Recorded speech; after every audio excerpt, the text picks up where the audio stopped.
Hello everyone! Welcome to hobby kit. Previous వీడియోస్‌లో మనం constants అంటే ఏంటి? వేరియబుల్స్ అంటే ఏంటి? అలాగే కాన్స్టెంట్స్‌ని ఎలా డిక్లేర్ చేయాలి? వేరియబుల్స్‌ని ఎలా డిక్లేర్ చేయాలి? ఇలాగ కాన్స్టెంట్స్ అండ్ వేరియబుల్స్ గురించి డీటెయిల్డ్‌గా చూసాం. ఈ వీడియోలో మనం కీవర్డ్స్ అండ్ ఐడెంటిఫైయర్స్ గురించి చూద్దాం. కీవర్డ్స్ అంటే ఏంటి? ఐడెంటిఫైయర్స్ అంటే ఏంటి? అలాగే కీవర్డ్స్‌కి, ఐడెంటిఫైయర్స్‌కి డిఫరెన్సెస్ ఏంటి? కీవర్డ్స్ ఎప్పుడెప్పుడు యూజ్ చేయాలి? కీవర్డ్స్ రాయడానికి రూల్స్ ఏంటి? ఐడెంటిఫైయర్స్ రాయడానికి రూల్స్ ఏంటి? ఇలా కీవర్డ్స్ అండ్ ఐడెంటిఫైయర్స్ గురించి డీటెయిల్డ్‌గా చూద్దాం. ఫస్ట్ కీవర్డ్స్ గురించి చూద్దాం. నెక్స్ట్ ఐడెంటిఫైయర్స్ గురించి చూద్దాం. కీవర్డ్స్ అంటే ఏంటి? Keywords in C are reserved words that have special meaning to the compiler and cannot be used for naming variables or functions. ఈ కీవర్డ్స్ అనేవి రిజర్వ్డ్ వర్డ్స్ అంటే ఏంటి? ఒక పర్టిక్యులర్ టాస్క్ పెర్ఫార్మ్ చేయటానికి ఆ వర్డ్స్‌ని రిజర్వ్ చేశారు అని. ఫర్ ఎగ్జాంపుల్ మనం బస్‌లో వెళ్తుంటే ఒక సీట్ రిజర్వ్ చేసుకుంటాం. అంటే ఆ సీట్‌లో ఎవరైతే రిజర్వ్ చేసుకుంటారో వాళ్ళే కూర్చుంటారు. వేరే వాళ్ళు కూర్చోవడానికి లేదు. అలాగే కీవర్డ్స్‌ని కూడా ఒక పర్టిక్యులర్ టాస్క్ పెర్ఫార్మ్ చేయడానికి డిజైన్ చేశారు. ఒక్కొక్క కీవర్డ్‌కి ఒక్కొక్క టాస్క్ ఉంటుంది. కేవలం దాని కోసం మాత్రమే మనం యూజ్ చేయగలం. సో, రిజర్వ్డ్ వర్డ్స్ అంటే పర్టిక్యులర్‌గా ఒక టాస్క్ పెర్ఫార్మ్ చేయడానికి యూజ్ చేస్తాం అని ఆ వర్డ్స్‌ని. అందుకని రిజర్వ్డ్ వర్డ్స్ అన్నారు. అలాగే వీటికొక మీనింగ్ ఉంటుంది. మీనింగ్ ఉండడం అంటే ఏంటి? అవి పర్టిక్యులర్‌గా ఒక టాస్క్ పెర్ఫార్మ్ చేయడానికి యూజ్ చేస్తాము అని. అంటే ఫర్ ఎగ్జాంపుల్ ఇంట్ అనుంది. ఇంట్ అనేది ఒక కీవర్డ్. ఆ ఇంట్ దేనికి యూజ్ చేస్తాం? ఓన్లీ ఇంటిజర్ నంబర్స్‌ని స్టోర్ చేయడానికి ఉపయోగపడుతుంది ఇంట్ అనేది. సో, అలాగే ప్రతి కీవర్డ్‌కి ఒక పర్టిక్యులర్ టాస్క్ ఆల్రెడీ సి లైబ్రరీలో అసైన్ చేసేసుంటారు. సో, ఆ టాస్క్ మాత్రమే పెర్ఫార్మ్ చేయడానికి మనం వాటిని యూజ్ చేయాలి. ఫర్ ఎగ్జాంపుల్ ఇంట్ అనే కీవర్డ్‌ని మనం డెసిమల్ పాయింట్స్‌ని స్టోర్ చేయడానికి యూజ్ చేస్తే ఎర్రర్ చూపిస్తుంది. ఎందుకంటే ఇంట్ ఓన్లీ ఇంటిజర్ వేరియబుల్స్‌ని స్టోర్ చేస్తుంది వితౌట్ డెసిమల్ పాయింట్. సో, అలా ఏ కీవర్డ్‌కి ఏ టాస్క్ ఉందో తెలుసుకోవాలి మనం. తెలుసుకొని ఓన్లీ ఆ టాస్క్‌కి మాత్రమే ఆ కీవర్డ్స్‌ని యూజ్ చేస్తాం. అలాగే ఈ కీవర్డ్స్‌ని మనం variable names or function names కింద యూజ్ చేయలేం. ఎందుకు యూజ్ చేయలేము? ఆల్రెడీ వీటికొక ప్రీ డిఫైన్డ్ టాస్క్ ఉంది. సో, మనం ఈ కీవర్డ్స్‌ని మళ్ళీ వేరియబుల్ నేమ్ కింద యూజ్ చేసినప్పుడు కంపైలర్ కన్‌ఫ్యూజ్ అవుతుంది. అది కీవర్డా? లేదా వేరియబుల్ నేమా? కంపైలర్‌కి అర్థం కాదు. సో, ఈ కీవర్డ్స్‌ని మనం function names or variable names వేరే దేనికి యూజ్ చేయలేం. అంటే ఈ కీవర్డ్స్‌ని ఐడెంటిఫైయర్స్ కింద మనం యూజ్ చేయలేము అని. ఈ కీవర్డ్స్‌నే రిజర్వ్డ్ వర్డ్స్ అని అంటారు. అలాగే ప్రీ డిఫైన్డ్ వర్డ్స్ అని కూడా అంటారు. రిజర్వ్డ్ వర్డ్స్ అని ఎందుకంటారు? ఇందాక చెప్పినట్టుగా ఆల్రెడీ వీటికి ఒక పర్టిక్యులర్ టాస్క్ అనేది రిజర్వ్ చేశారు. సిని డిఫైన్ చేస్తున్నప్పుడే సి లైబ్రరీలో ప్రతి వర్డ్‌కి ఒక టాస్క్ డిఫైన్ చేశారు. సో, ఆల్రెడీ వాటికొక టాస్క్ రిజర్వ్ అయ్యుంది కాబట్టి వాటిల్ని రిజర్వ్డ్ వర్డ్స్ అంటారు. అలాగే ప్రీ డిఫైన్డ్ వర్డ్స్ అని కూడా అంటారు. ఎందుకంటే ప్రీ డిఫైన్డ్ అంటే ఏంటి? ముందే డిఫైన్ చేశారు అని. సో, ఈ సి లైబ్రరీలో ఈ కీవర్డ్స్‌కి ఏం టాస్క్ పెర్ఫార్మ్ చేయాలి అనేది ముందే డిఫైన్ చేశారు. సో, ఈ కీవర్డ్స్‌ని ప్రీ డిఫైన్డ్ వర్డ్స్ అని కూడా అంటారు. రిజర్వ్డ్ వర్డ్స్ అని కూడా అంటారు. ఫర్ ఎగ్జాంపుల్ మనం ట్రాఫిక్ లైట్స్ చూసుకుంటే, ఈ ట్రాఫిక్ లైట్స్ రెడ్ అంటే ఆగిపోవాలి అని, గ్రీన్ అంటే వెళ్ళాలని, యెల్లో అంటే వెయిట్ చేయాలని. అంతే కదా! వీటి మీనింగ్స్‌ని మనం మార్చలేం. రెడ్ అంటే వెళ్ళాలని లేదా గ్రీన్ అంటే ఆగాలని మనం మార్చలేం కదా! ఆల్రెడీ రెడ్‌కొక మీనింగ్ ఉంది. గ్రీన్‌కో మీనింగ్ ఉంది. యెల్లోకో మీనింగ్ ఉంది. అవే ఫాలో అవ్వాలి. సో, అలానే కీవర్డ్స్ కూడా అంతే. ఆల్రెడీ వాటికొక పర్టిక్యులర్ టాస్క్ డిజైన్ చేశారు. ట్రాఫిక్ సిగ్నల్‌లో రెడ్ పడితే మనం ఎలా ఆగిపోతాం, గ్రీన్ పడితే మనం వెళ్తాం. అవే రూల్స్ ఫాలో అవుతాం గదా! ఆ రూల్స్‌ని మనకు నచ్చినట్టుగా మార్చడానికి లేదు. సో, అలానే కీవర్డ్స్ యొక్క మీనింగ్‌ని కూడా మనకి నచ్చినట్టుగా మార్చడానికి లేదు. అవి ఆల్రెడీ రిజర్వ్డ్ వర్డ్స్. అవి ఎలా ఉంటే అలా యూజ్ చేస్తాం అంతే. Keywords are building blocks for writing instructions. Building blocks అంటే ఏంటి? ఫర్ ఎగ్జాంపుల్ మనం ఒక హౌస్ కన్‌స్ట్రక్ట్ చేస్తుంటే, అందులో మనం బ్రిక్స్ యూజ్ చేస్తాం కదా! బ్రిక్స్ యూజ్ చేయకుండా ఇల్లు కట్టడం అవ్వదు. అలానే కీవర్డ్స్ లేకుండా అసలు ప్రోగ్రామ్ రాయలేం. అట్‌లీస్ట్ ఏదో ఒక కీవర్డ్ అయినా ఉంటుంది. సో, అందుకని కీవర్డ్స్‌ని building blocks for writing instructions అన్నారు. సో, మనం ఒక ప్రోగ్రామ్ రాయాలి అంటే ఈ కీవర్డ్స్ అనేవి కంపల్సరీ అవసరం అవుతాయి. So, there are 32 keywords in C library. ఆ 32 కీవర్డ్స్ ఏంటి అంటే, ఈ స్క్రీన్ మీద డిస్‌ప్లే చేస్తున్నాను కదా! ఇవే ఆ 32 కీవర్డ్స్. ఇందులో ఉండే ప్రతి కీవర్డ్‌కి ఒక్కొక్క మీనింగ్ ఆర్ ఒక్కొక్క రిజర్వ్డ్ టాస్క్ అనేది ఉంటుంది. సి లైబ్రరీలో ఆల్రెడీ ఇవి ఏమేం పనులు చేయాలి అనేది ఆల్రెడీ రిజర్వ్ చేసి ఉంటారు. ఈ కీవర్డ్స్‌ని ఫర్ ఈజీ అండర్‌స్టాండింగ్ నేను కొన్ని టైప్స్ కింద డివైడ్ చేశాను. సో, టైప్స్ ఆఫ్ కీవర్డ్స్ ఏంటో చూద్దాం. ఇన్ని 32 కీవర్డ్స్‌ని ఒకేసారి గుర్తుపెట్టుకోవడం కష్టం గాబట్టి, కొన్ని టైప్స్ కింద డివైడ్ చేసి మీకు ఎక్స్‌ప్లెయిన్ జేస్తున్నాను. So, first type of keywords ఏంటంటే based on data type. Data type keywords. ఇవేం చెప్తాయి? వేరియబుల్స్‌లో ఏ టైప్ ఆఫ్ డేటా స్టోర్ చేయగలం మనం అనేది చెప్తుంది. అంటే ఫర్ ఎగ్జాంపుల్ ఆ వేరియబుల్స్ నంబర్స్‌ని స్టోర్ చేస్తాయా? క్యారెక్టర్‌ని స్టోర్ చేస్తుందా? అంటే ఆల్ఫాబెట్స్ ఆర్ స్పెషల్ క్యారెక్టర్స్ ఇలాంటివి స్టోర్ చేస్తుందా? నెగెటివ్ నంబర్స్‌ని స్టోర్ చేస్తుందా? లేదా పాజిటివ్ నంబర్స్‌ని స్టోర్ చేస్తుందా? అలాగే డెసిమల్ నంబర్స్‌ని స్టోర్ చేస్తుందా? ఇలాగ మనం స్టోర్ చేసే డేటాని బట్టి క్లాసిఫై చేశారు. అలా క్లాసిఫై చేసిన దాన్ని డేటా టైప్ కీవర్డ్స్ అంటాం. ఇక్కడ చూపించినవన్నీ డేటా టైప్ కీవర్డ్స్. క్యార్, ఇంట్, float, double, void, short, long, signed, unsigned ఇవన్నీ డేటా టైప్ కీవర్డ్స్. అంటే ఈ కీవర్డ్స్ అన్నీ ఏం చెప్తాయి? మనం స్టోర్ చేసే డేటా వేరియబుల్స్‌లో మనం స్టోర్ చేసే డేటా ఏ రకమైన డేటా అనేది చెప్తాయి. ఈ కీవర్డ్స్ అన్నీ. ఓకే. క్యార్ అని రాస్తే క్యారెక్టర్ డేటా టైప్ అనేది అర్థమవుతుంది. అంటే ఆ వేరియబుల్‌లో మనం క్యారెక్టర్స్ స్టోర్ చేయగలం అంతే. అంటే సింగిల్ కోట్‌లో ఏ, బి, సి, డి ఇలాగ లెటర్స్ కానీ, నంబర్స్ గానీ, స్పెషల్ క్యారెక్టర్స్ కానీ ఇలా స్టోర్ చేయగలం. అదే ఇంట్ అని రాస్తే ఇంటిజర్ నంబర్స్ స్టోర్ చేయగలం. అంటే డెసిమల్ పాయింట్స్ లేకుండా ఉన్న నంబర్స్ అన్నిటిని స్టోర్ చేయగలం. వీటన్నిటిని కీవర్డ్స్ అంటాం. ఇలా ప్రతి ఒక్క కీవర్డ్‌కి ఒక్కొక్క మీనింగ్ ఉంది. Okay. Next type of keywords ఏంటంటే కంట్రోల్ స్టేట్‌మెంట్స్. ఈ కంట్రోల్ స్టేట్‌మెంట్స్ ఏం చేస్తాయంటే used to make decisions in a program. ఒక 2 కండిషన్స్ ఉంటే ఫస్ట్ కండిషన్ చూస్ చేసుకోవాలా? సెకండ్ కండిషన్ చూస్ చేసుకోవాలా? లేదా ఒక 3 కండిషన్స్ ఉంటే ఫస్ట్, సెకండ్, థర్డ్ ఈ 3 కండిషన్స్‌లో ఏది చూస్ చేసుకోవాలి? మనకి కావాల్సిన ఔట్‌పుట్ రావాలి అంటే ఆ కండిషన్స్‌లో ఏది చూస్ చేసుకోవాలి అని చెప్తాయి. అలా చూస్ చేసుకోవడానికి వీలుగా కొన్ని కీవర్డ్స్ ఉన్నాయి. ఆ కీవర్డ్స్ ఏంటంటే if, else, switch, case, default, go to ఇవన్నీ డెసిషన్ మేకింగ్‌కి హెల్ప్ చేస్తాయి ఈ కీవర్డ్స్ అన్నీ. Okay. Next type of keywords ఏంటంటే లూపింగ్ కీవర్డ్స్. ఈ లూపింగ్ కీవర్డ్స్ ఏం చేస్తాయంటే మనం ఒక పర్టిక్యులర్ టాస్క్ ఇస్తే ఆ టాస్క్‌ని మల్టిపుల్ టైమ్స్ రిపీట్ చేస్తాయి. ఒక కండిషన్ ఇచ్చి ఒక టాస్క్ ఇస్తాం.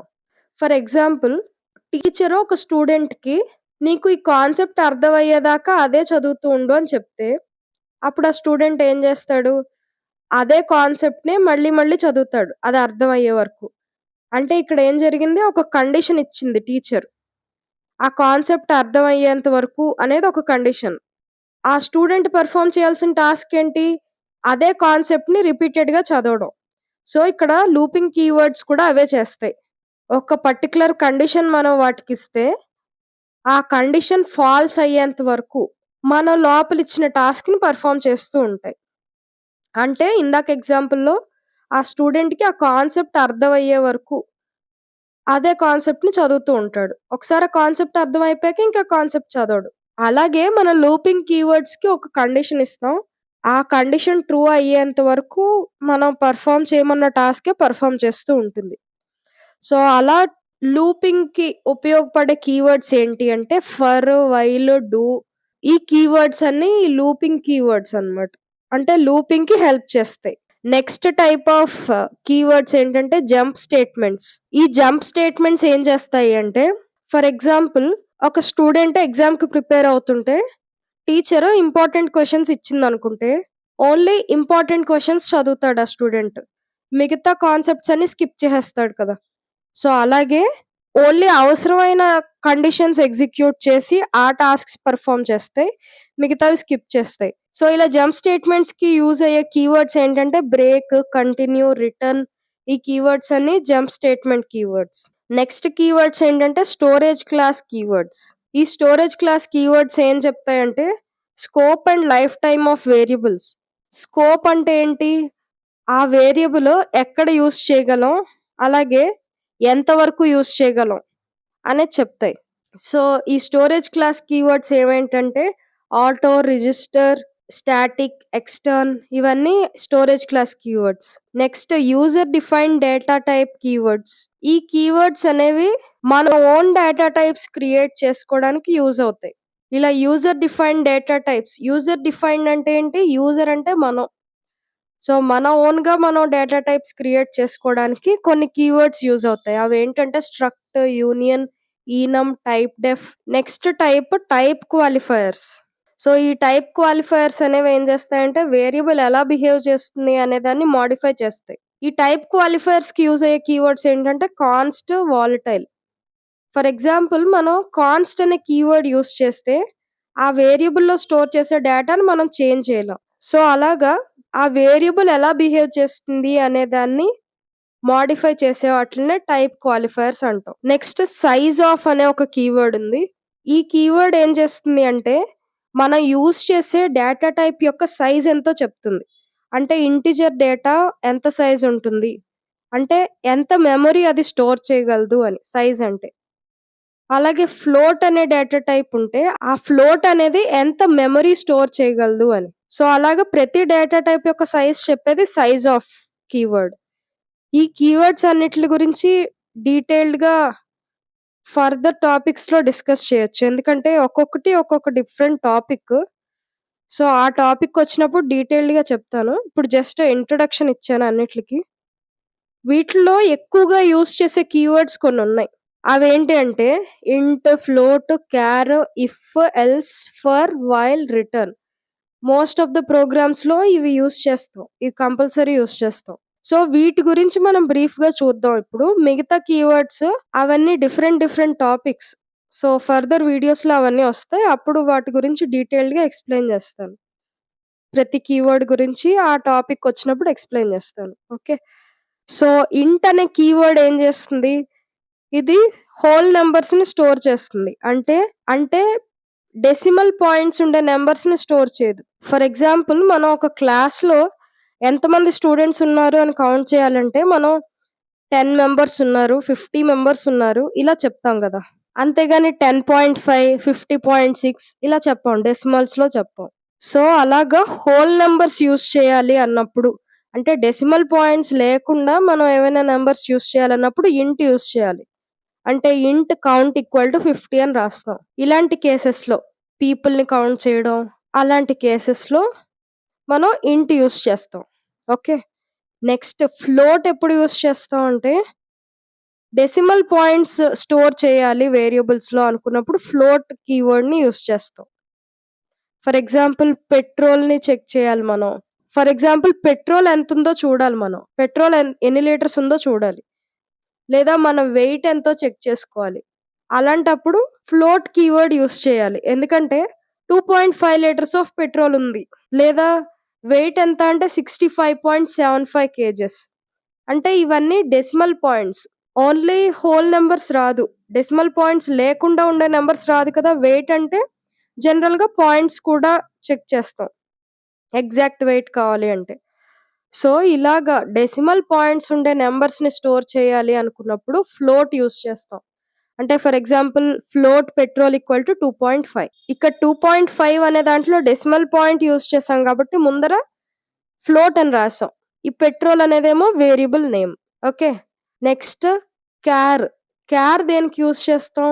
ఒక సింగిల్ క్యారెక్టర్‌ని స్టోర్ చేయడానికి యూజ్ చేస్తాం. అంటే ఫర్ ఎగ్జాంపుల్ ఒక స్టూడెంట్ యొక్క గ్రేడ్ ఎంతో చూడాలి. గ్రేడ్ ఏముంటుంది? సింగిల్ క్యారెక్టరే ఉంటుంది. A, B, C or S or F ఇలా సింగిల్ క్యారెక్టర్సే ఉంటాయి. లేదా ఒక పర్సన్ యొక్క బ్లడ్ గ్రూప్ చూడాలి. లేదా ఒక పర్సన్ యొక్క బ్లడ్ గ్రూప్ ఇనీషియల్ చూడాలి. సో, అలాంటప్పుడు మనం ఈ క్యార్ అనేది యూజ్ చేస్తాం. For example char grade equal to A. A అనేది సింగిల్ క్యారెక్టర్ కదా!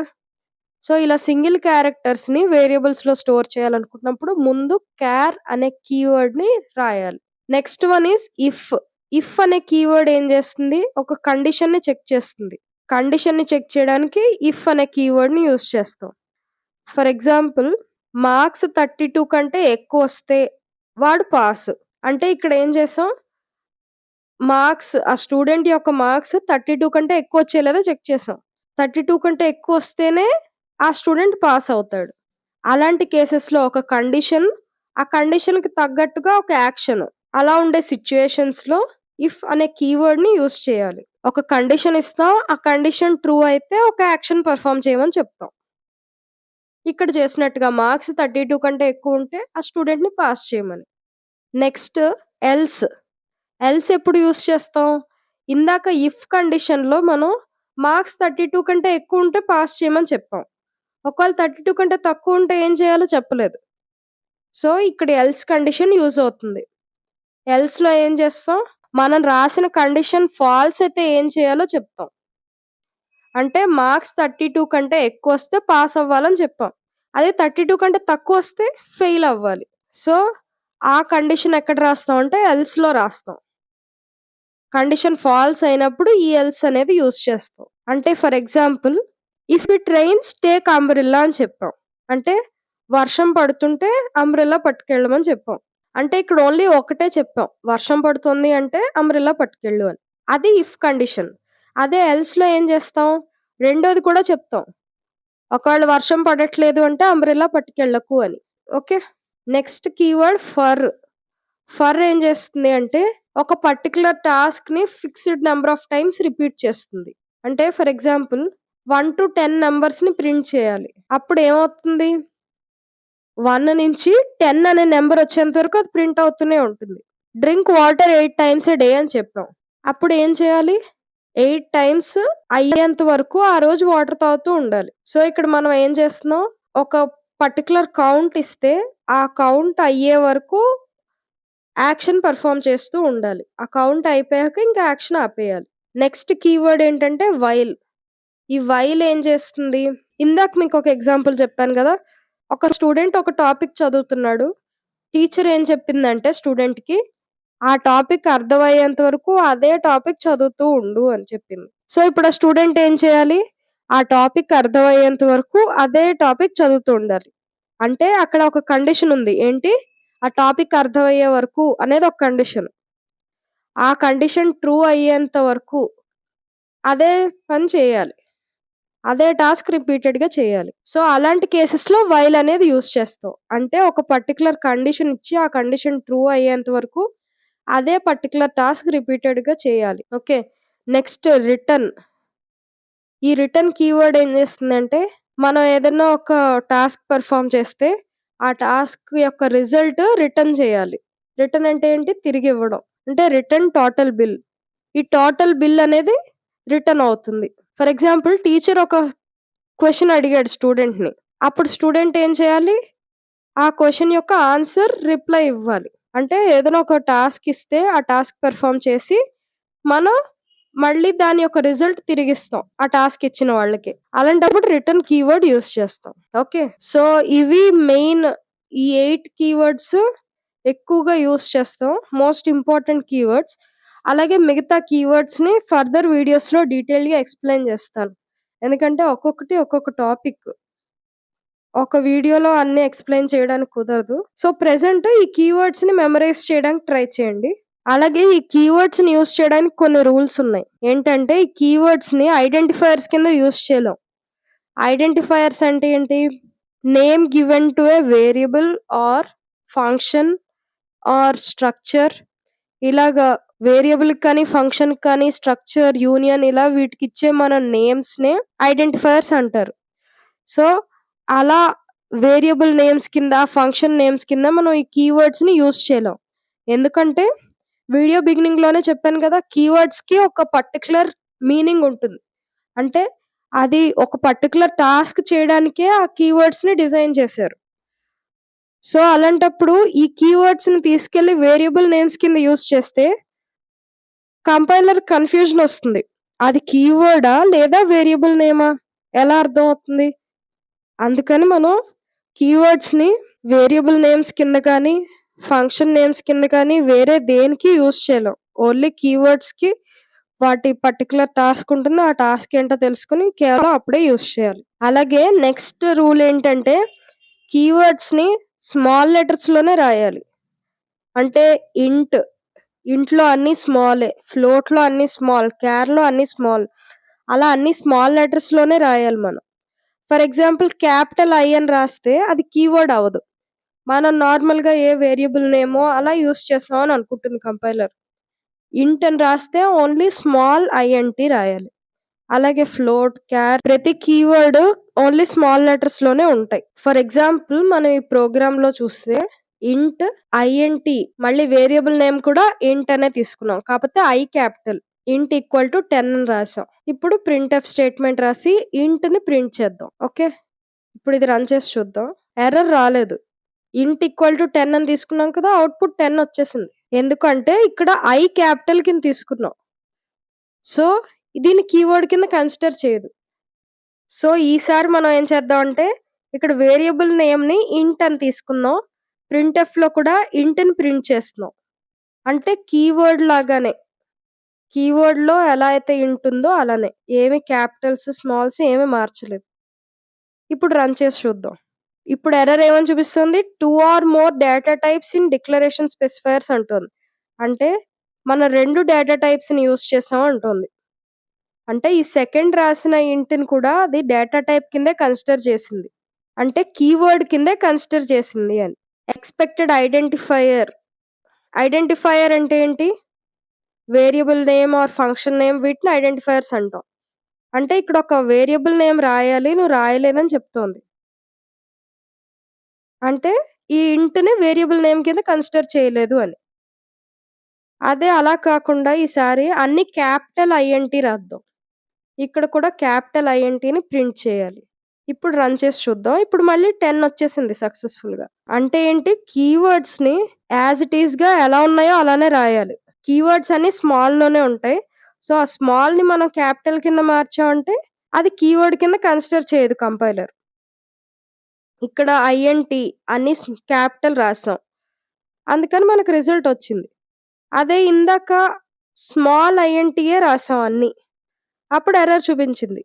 డేటా టైప్ 2 సార్లు యూజ్ చేశారు. కీవర్డ్స్‌ని 2 సార్లు యూజ్ చేశారు అని.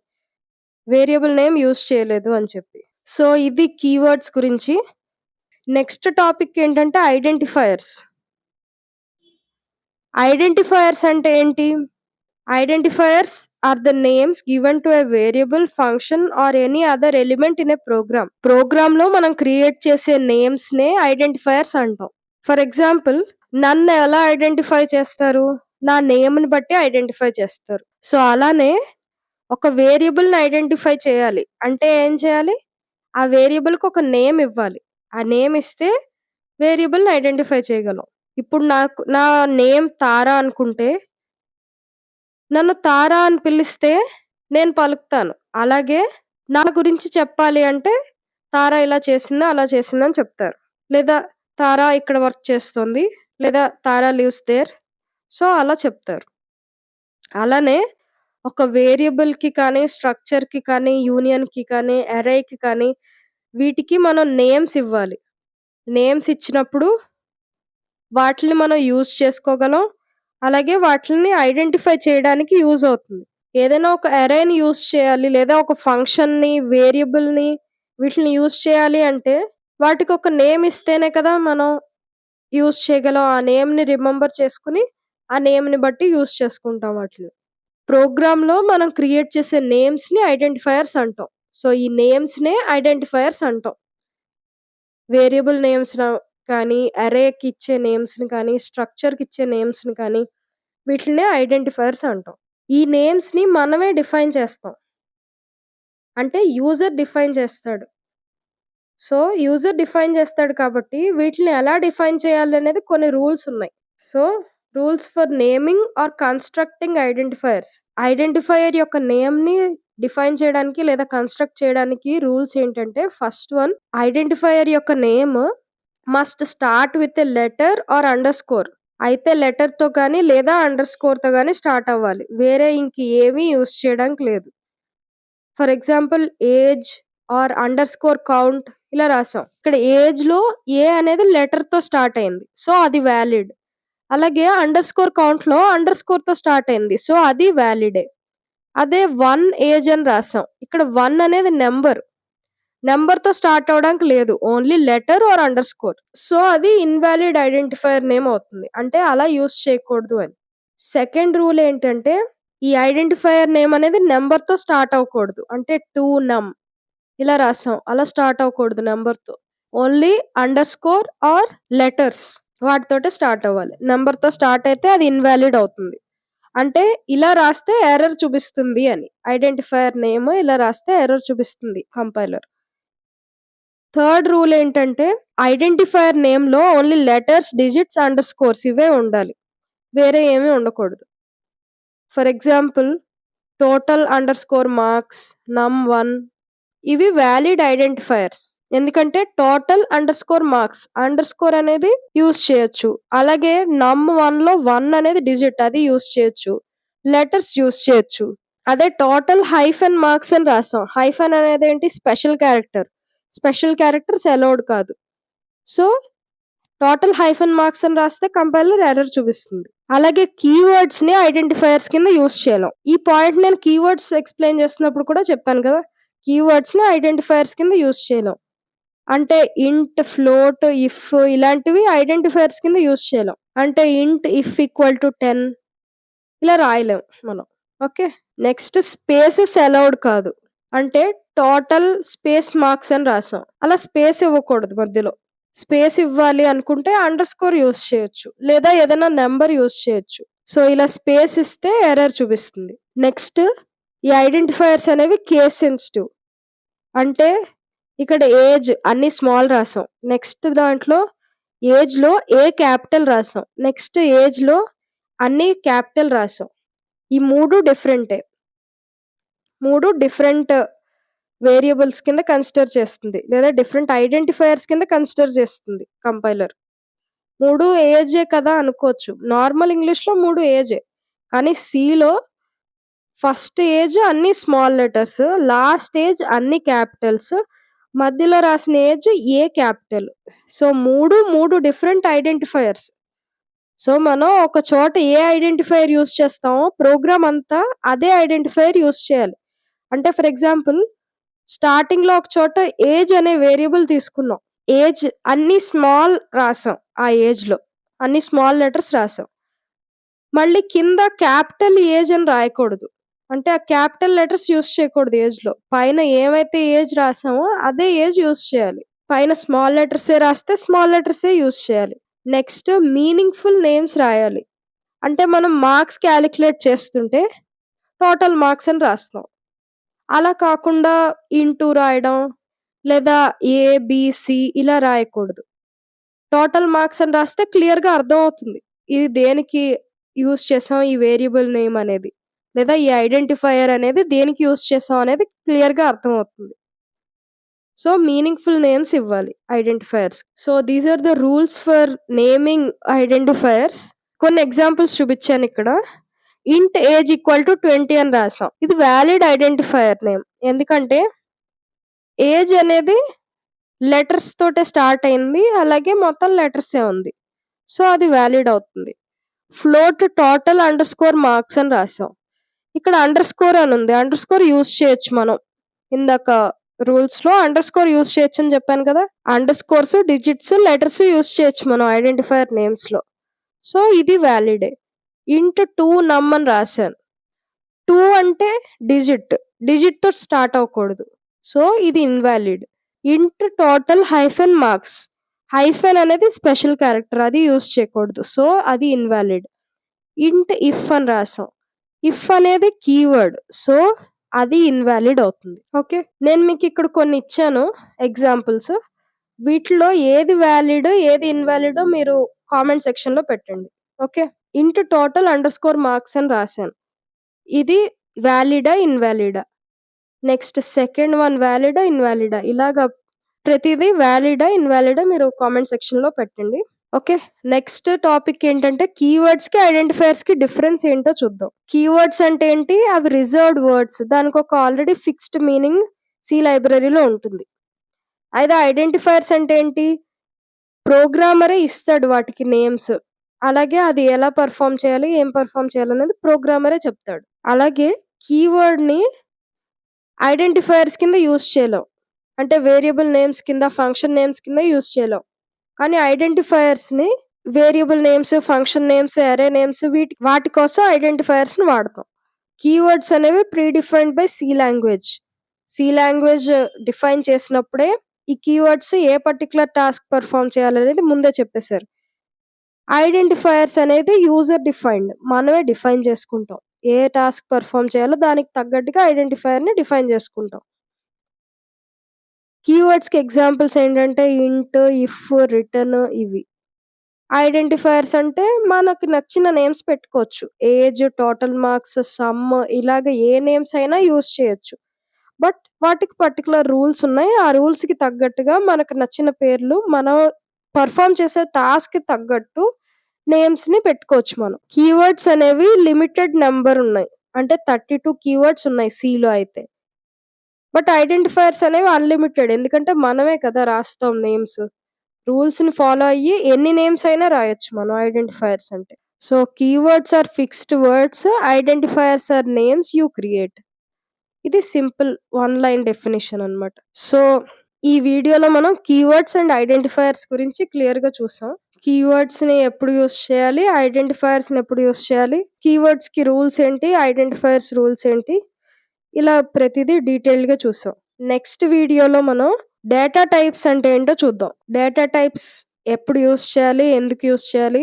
ఎన్ని టైప్స్ ఆఫ్ డేటా టైప్స్ ఉన్నాయి? ఇవన్నీ నెక్స్ట్ వీడియోస్‌లో చూద్దాం. ఓకే. సో, కోడింగ్‌ని తెలుగులో నేర్చుకుందాం అనుకుంటే వెంటనే హాబీ కిడ్‌కి సబ్స్క్రైబ్ చేసుకోండి.